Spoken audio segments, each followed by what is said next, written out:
There's absolutely no doubt that Gojo's awakening was one of the most hype moments in JJK. In fact, the moment was more of JJK than most of Jujutsu Kaisen will ever be. The iconic lines, the pose, the aura and all. His awakening made him the Satoru Gojo we know. His awakening was what made Geto throw him the question of whether he's the strongest because he's who he is, or if he was who he is because he's the strongest. The point is, Jujutsu Kaisen probably wouldn't be what it is without that, but he didn't necessarily need Toji's intervention. It's a popular belief that Toji was required for Gojo to become enlightened. He needed Toji to be a stepping stone for him to become the honored one. And yes, there is truth to that. I would like to provide a different perspective to that. But why don't we start by checking out the other examples of awakenings we've seen in this series? Probably the two most relevant examples will be that of Mahito, Yuji, and Maki. With Maki, all she needed was to lose her twin sister, and then the sliver of cursed energy present in her would vanish as well, giving her a body equal to Toji's Zenin.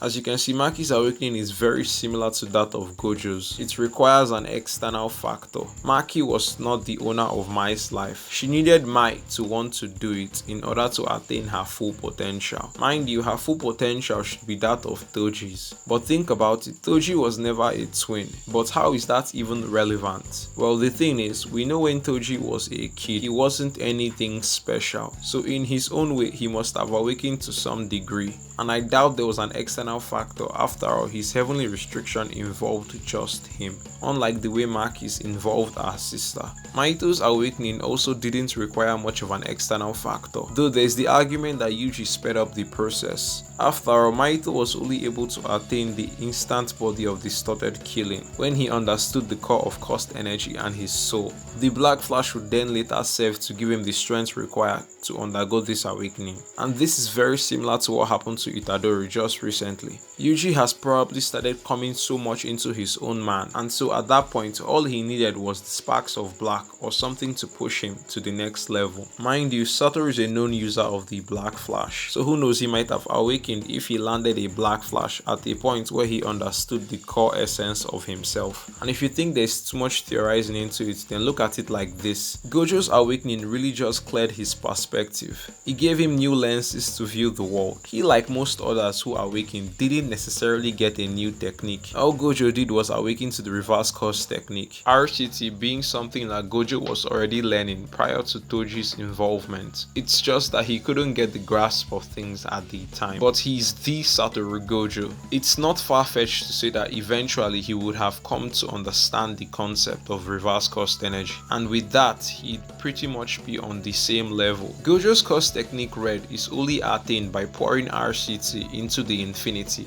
so rather than producing blue, a repulsion is created. Since RCT is created by combining negative cost energy, this makes red subsequently stronger than blue, but that's just it. Red is the reversal of blue, and then Gojo's famed hollow purple simply combines both infinities, meaning all Gojo had to do was to get a grasp of reverse cost energy, and with what we saw against those cost users, he was pretty much well on his way to perfecting it. He was actually able to create red to some degree, but it lacked the explosive effect, because in truth, Gojo did not understand the core of RCT. But if you think that no matter what, Gojo could never understand the core, then try thinking of it like this. Okotsu Yuta, another prodigy, someone with barely any training, was able to pull off RCT, not even by learning the concepts surrounding it. It just came to him naturally. A very similar thing can be said with Yuji Itadori. Manga Yuji is now seen using RCT, but the thing is, where could he have picked it up? All we know is that it had something to do with the 1 month time skip. But if you are still dead set on saying he needed Toji, then I'd grant you this. If it comes down to the worst case scenario, Gojo would only need to be backed into a corner to instinctively use it like he did last time, as seen in his fight against Toji and with Higuruma's fight against Sukuna. When top individuals are threatened, their techniques seem to awaken. Gojo gets battered up and then RCT comes to him instinctively. Higuruma loses his limbs and then he instantly develops RCT. If Gojo remained on the level he was in Hidden Inventory, then he'd only need to encounter Kenjaku or one of his allies to be put down, and facing Kenjaku would always be inevitable for the wielder of the 6 eyes.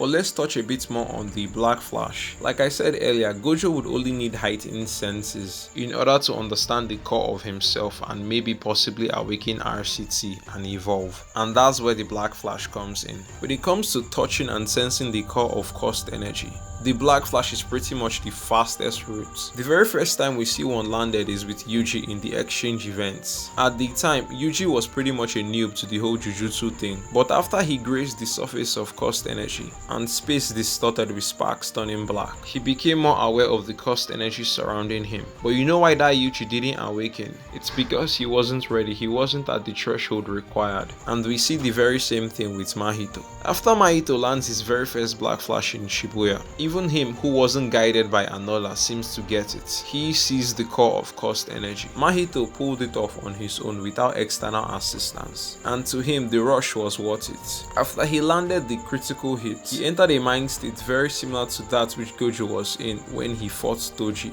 in their rematch. He was basically crazed with power, drunk if you would say. He had taken a liking to those sparks, but unfortunately he wasn't exactly chosen by the sparks in the same way Yuji was. After all, Yuji seems to land the Black Flash whenever he really needs to. Mahito on the other hand was seen trying desperately to land the Black Flash after that initial hit, just because of the power surge he felt, and then he lands it again. This time it's different because he's finally confronted Yuji Itadori. Mahito has made peace with his anger with Itadori, or maybe rather it's that his feud with Itadori had reached its boiling point. And so when Mahito landed the next Black Flash, it was able to awaken him to his true form because he understood the core of himself. And with Mahito, he needed Yuji to understand the core of himself. It's funny because a very similar thing can be said with Yuji. It had to have been Sukuna, because if Yuji landed that decisive Black Flash against any other opponent, chances are he would not still be ready for an awakening. Because of his parallels with Sukuna, much like that of Mahito and his, the Black Flash was able to bring out more than just 120% of his full potential.